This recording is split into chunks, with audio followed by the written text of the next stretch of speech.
Hello বন্ধুগণ, আসসালামু আলাইকুম। কেমন আছেন তোমরা? আজকের এই ভিডিওতে মুই তোমার লাগ দেখাইম আমার রংপুরের বিখ্যাত শীতল ভর্তা।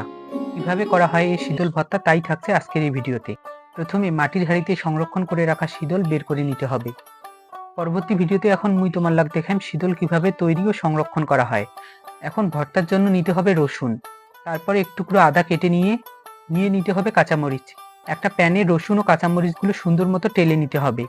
কাঁচামরিচ ও রসুনগুলো টেলে নেওয়ার পর এরকম আকার ধারণ করলে তা নামিয়ে নিতে হবে।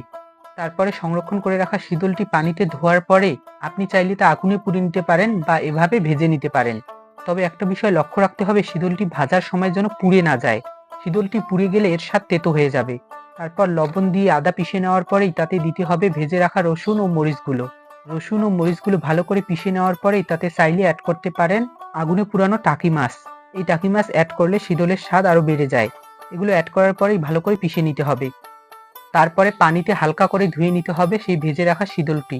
বেটে রাখা মশলা ও শীতলগুলো একটা বাটিতে নিয়ে ভালো করে মিক্স করলেই হয়ে যাবে বিখ্যাত শীতল ভর্তা, যা স্বাদে অনন্য। পরবর্তী ভিডিওতে দেখাবো শীতল তৈরির পূর্ণ প্রসেসটি। ফলো দিয়ে সাথেই থাকবেন। ধন্যবাদ।